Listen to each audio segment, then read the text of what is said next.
अस्सलाम वालेकुम दोस्तों, स्कॉलर फार्मेसी पे आप सबका स्वागत है। लेक्चर सीरीज़ में हम फार्माकोलॉजी के डिफरेंट चैप्टर के वीडियोस को अपलोड करेंगे। अगर आप इस चैनल पे नए हैं तो चैनल को सब्सक्राइब कर लीजिए ताकि आपको फार्मेसी से रिलेटेड वीडियोस मिलती रहें।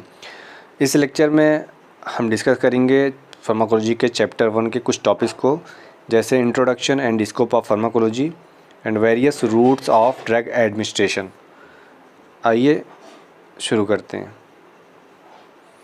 Introduction of pharmacology.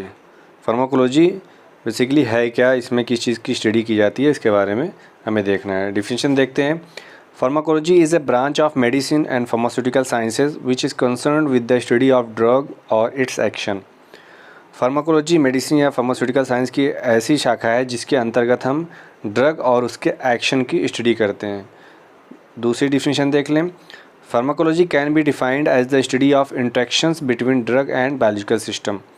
फार्माकोलॉजी को अगर हम दूसरे उसमें डिफ़ाइन करें तो ड्रग और बायोलॉजिकल सिस्टम के बीच में जो इंटरेक्शंस होते हैं उसकी स्टडी को हम फार्माकोलॉजी कहते हैं।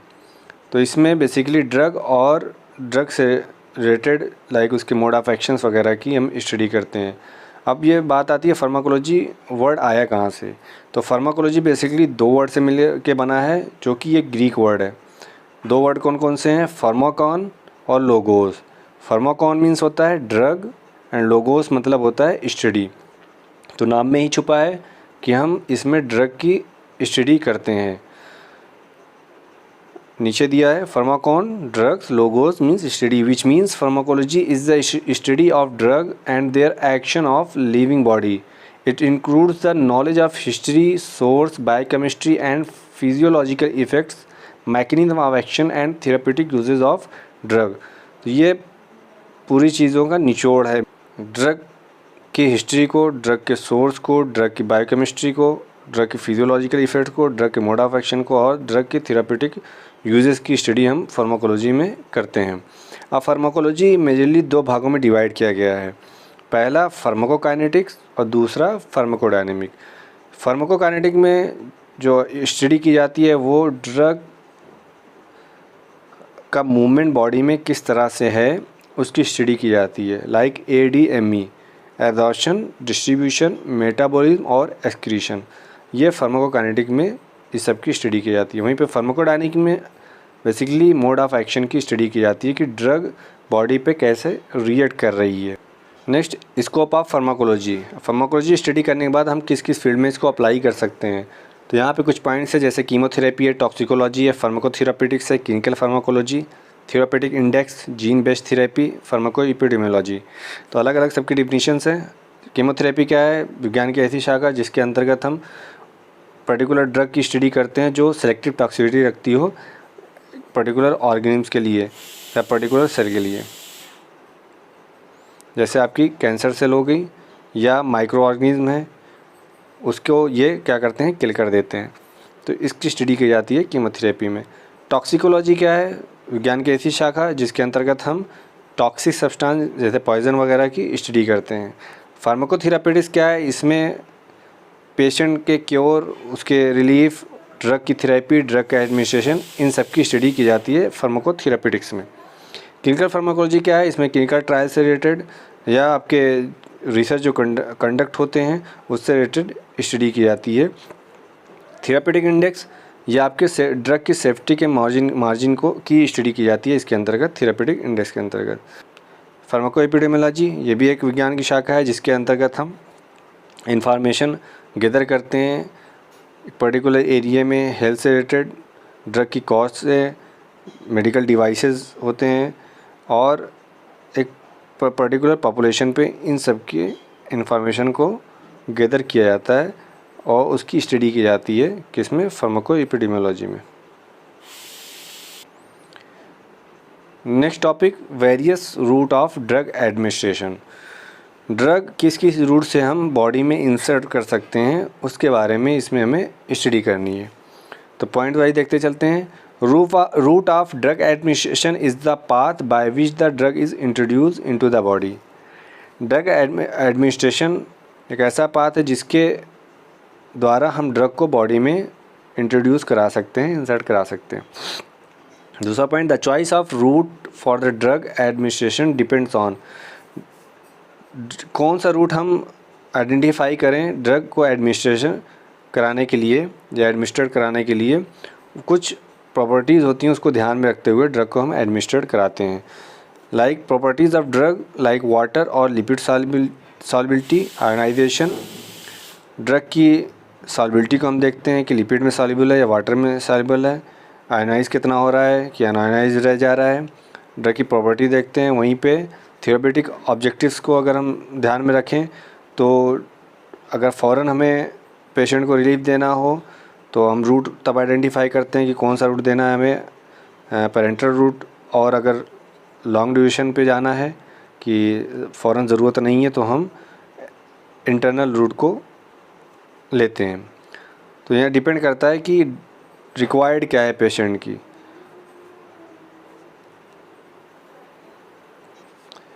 जैसे यहाँ पे आपको रूट का क्लासिफिकेशन दिख रहा है कि ड्रग एडमिनिस्ट्रेशन किस रूट से हम कर सकते हैं। तो दो रूट यहाँ पे मेजर दो रूट हैं, सिस्टमिक और लोकल। सिस्टमिक में को फर्दर सब डिवाइड किया गया है इंटेरल और पेरेंट्रल। इंटेरल में आपके ओरल रूट आता है, सबलिंगुअल रूट आता है, रेक्टल रूट आता है। वहीं पे पेरेंट्रल में इनहेलेशनल इंजेक्शंस और ट्रांसडर्मल। लोकल की हम बात कर लें तो स्किन टॉपिकल, मतलब स्किन के ऊपर जो अप्लाई की जाती हैं, इंट्रानासल नोज़ के थ्रू जो दी जाती हैं, ऑकुलर ड्रॉप ईयर नोज़ में और आई में, और म्यूकोसल थ्रोट। तो ये सब आपके लोकल रूट के अंतर्गत आ जाएंगी। ये एक क्लासिफिकेशन है ड्रग एडमिनिस्ट्रेट कराने का कि किस किस रूट से हम एडमिनिस्ट्रेट करा सकते हैं। अब इस रूट के हम एडवांटेजेस और डिसएडवांटेजेस देख लेते हैं। तो सबसे बेहतर जो रूट होता है वो आपका ओरल रूट है। तो ओरल रूट की डिफिनेशन देख लें। In this route of administration the drug either liquid और solid preparation is placed in mouth cavity, is swallowed along with drink such a water और मिल्क। तो पानी या दूध के साथ आप दवा लेते हैं, माउथ में रखते हैं और उसे क्या करते हैं, निगल लेते हैं। तो ओरल रूट के माध्यम से इसके एडवांटेज और डिसएडवांटेजेस क्या हैं कि most of medicinal preparation are consumed orally, ज़्यादातर क्या है दवाएं ओरली दी जाती हैं। Economical chance of acute drug reaction, acute drug reaction के चांसेस इसमें क्या होते हैं, मिनिमाइज हो जाते हैं, कम हो जाते हैं। Very convenient for children and age person, आसानी से ये दिया जा सकता है बच्चों में, एडल्ट में या एज पर्सन में। बच्चे हैं तो आप लिक्विड प्रिपरेशन दे सकते हैं बाय ओरली, और अगर एडल्ट हैं और एजेड हैं तो टैबलेट फॉर्म, कैप्सूल फॉर्म, ये सब ओरली आसानी से इनको दिया जा सकता है। वहीं पर डिसएडवांटेजेस देख लें। Some time inefficient for the patient, patient की तबीयत ज़्यादा ख़राब है तो ये रूट अप्लाई नहीं किया जाता, अदर रूट से ड्रग दी जाती है। वहीं पे और दिक्कत क्या हो सकती है, ये गैस्ट्रिक म्यूकोसा को क्या करता है, इरिटेट करता है। अगर ओरली रूट से दवा देते हैं तो वो आपके गैस्ट्रिक म्यूकोसा को इरिटेट करता है। वहीं पे ओरली रूट रहने से नोज़िया वोमिटिंग के चांसेस भी हाई रहते हैं। ये इसके डिसएडवांटेजेस हैं। सबलिंगुअल रूट, ये ज़बान के नीचे जो दवा रखी जाती है वो सबलिंगुअल कहलाती है। तो this dosage form is placed under the tongue and allowed to dissolve in the mouth cavity. तो ज़बान के नीचे रख के और इसे छोड़ दिया जाता है, ये खुद ब खुद वहाँ पे डिज़ोल्व होके और वहीं से एब्जॉर्प्शन प्रोसेस उसका शुरू हो जाता है और सिस्टमिक सर्कुलेशन में पहुँच जाता है। बक्कल रूट, ये चीक आपके गाल हैं उसके साइड में दबा लिया जाता है तो वहाँ से भी वो डिज़ोल्व होके और आसानी से एब्ज़ॉर्ब हो जाती है। एडवांटेजेस और डिसएडवांटेजेस देख लेते हैं इसका। तो बहुत फास्टली ये क्या होती है, एब्ज़ॉर्ब हो जाती है। फर्स्ट पास मेटाबॉलिज्म के थ्रू इसको गुजरना नहीं पड़ता है और ये पोर्टल जो सर्कुलेशन होता है उसको बाईपास कर जाती है। ड्रग की स्टेबिलिटी को बनाए रखता है, जीआईटी को अवॉइड करता है ये, और इन्फेक्शन के चांसेस को रिड्यूस करता है। ये एडवांटेजेस सबलिंगुअल या बक्कल कैविटी के माध्यम से जो दवा ली जाती है तो उसकी ये एडवांटेजेस हैं। वहीं पर डिसएडवांटेजेस देख लें तो only small dose can take, बहुत कम क्वांटिटी ही इसमें दी जा सकती है इस रूट के माध्यम से। कुछ वक्त में पूरी दवा डिज़ोल्व नहीं होती है, मीन्स कि कंप्लीट ये एब्जॉर्ब नहीं हो पाती है, और इमरजेंसी केस में ये कम इफ़ेक्टिव होती हैं, इनको नहीं दिया जा सकता। एमेसिस के दौरान पेशेंट को वोमिटिंग आ रही हो, उस दौरान भी ये नहीं दी जा सकती, और इसका टेस्ट अगर अनप्लीजेंट है तो भी पेशेंट को दिक्कत हो सकती है। तो कुछ इसके डिसएडवांटेजेस हैं। नेक्स्ट रूट है रेक्टल रूट। जैसे आपका सपोस्ट्रीज एनीमा है, ये आपके रेक्टल के माध्यम से दिया जाता है। इसके एडवांटेजेस और डिसएडवांटेजेस क्या हैं कि एडल्ट और चिल्ड्रेन में के लिए यूज़फुल होते हैं। वोमिटिंग को ये अवॉइड करते हैं। अगर पेशेंट को ज़्यादा वोमिटिंग हो रही हो तो ये भी एक रूट है, इसके माध्यम से हम दवा दे सकते हैं, और दवा ज़्यादा से ज़्यादा ब्लड सर्कुलेशन में पहुंचती है इस रूट से। डिसएडवांटेजेस क्या हैं कि रेक्टल एरिया में ये इरिटेशन या इन्फ्लेमेशन कॉज कर सकते हैं, रेक्टल म्यूकोसा को इरिटेट कर सकते हैं, और एब्जॉर्प्शन क्या है इसका थोड़ा स्लो होता है अदर रूट के माध्यम से। Now comes to parenteral route. अब एंटेरल अभी तक हम देख रहे थे, अब पेरेंट्रल रूट जो कि आपके बिसाइड जीआईटी हम देते हैं वो आपके पेरेंट्रल्स के अंतर्गत आते हैं। तो इस रूट में आपके डिफरेंट क्लास मिल जाएंगे, जैसे इनहेलेशनल, इंजेक्शंस और ट्रांसडर्मल।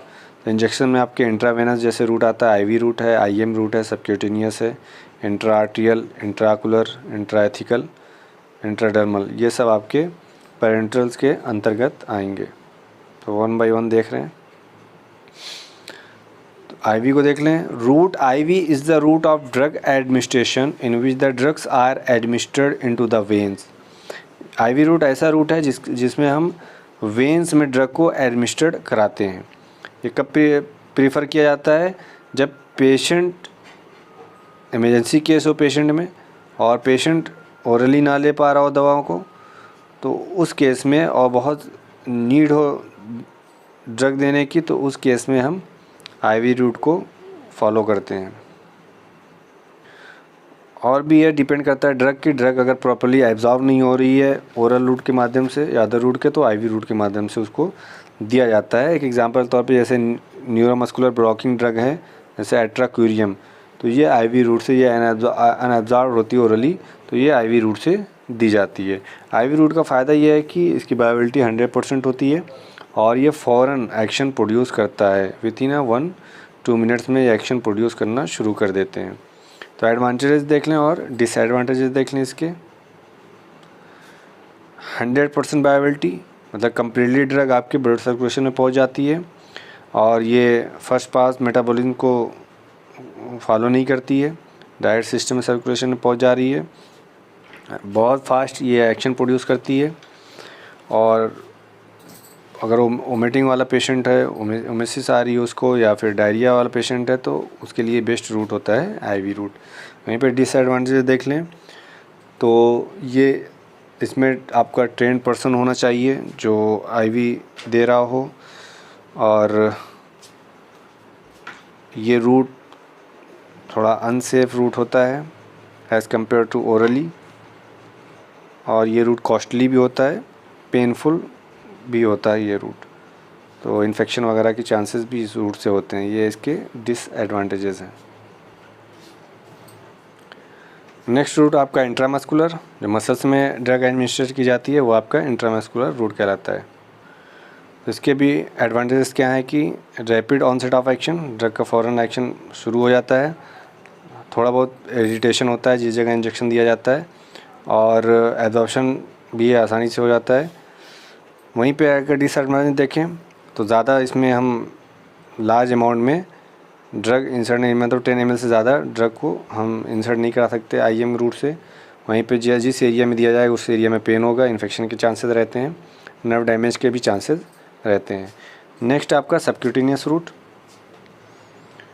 तो ये रूट आपके सबक्यूटेनियस एरिया में लगाया जाता है, लाइक आपके जो भी स्किन एरिया होता है और मसल उसके बीच में जो सबक्यूटेनियस एरिया होता है उस एरिया में ये इंजेक्ट किया जाता है, जैसे इंसुलिन का इंजेक्शन होता है तो इसी एरिया में लगाया जाता है। अच्छा, जितने भी आपके ये पेरेंटल्स हैं सबके अपने एंगल्स होते हैं, जैसे आईवी रूट है कितने एंगल पे दिया जाए, आईएम रूट है किस एंगल पे, सबक्यूटेनियस है किस एंगल पे, तो सबके अपने अपने एंगल्स होते हैं। तो आईएम की अगर बात करते हैं हम तो 90 डिग्री के एंगल से हम इंसर्ट कराते हैं ड्रग को। सबक्यूटेनियस रूट से जो ड्रग एडमिनिस्ट्रेट कराई जाती है तो उसका एंगल 45 डिग्री होता है। अगर हम बात कर लें आईवी रूट का तो उसका एंगल तकरीबन 25 होता है। और वहीं पे अगर हम आईडी इंट्राडर्मल की बात कर लें तो 15 डिग्री के एंगल पे वो ड्रग एडमिनिस्ट्रेट कराई जाती है। एडवांटेजेस इसके देख लें तो ये भी इजीली एडमिनिस्ट्रेट की जाती है, पेशेंट आसानी से एडमिनिस्ट्रेट कर सकता है, सेल्फ एडमिनिस्ट्रेट रूट होता है। और इसका एब्जॉर्प्शन जो होता है एज़ कम्पेयर टू IVIM थोड़ा स्लोली होता है, बट कम्प्लीटली एब्जॉर्ब हो जाता है और चांसेस कम होते हैं इसमें सिस्टमिक इन्फेक्शन के। वहीं पे अगर डिसएडवांटेज की हम बात कर लें तो मैक्सिमम 2 ml की ड्रग हम इंजेक्ट करा सकते हैं। और कंपेयर करें अगर IM IV रूट के तो इसमें पेन कम होता है और ड्रग थोड़ा टिश्यू को डैमेज कर सकती है इस एरिया में। तो ये थे आपके routes of drug administration. Next topic हम नेक्स्ट वीडियोज़ में कवर करेंगे।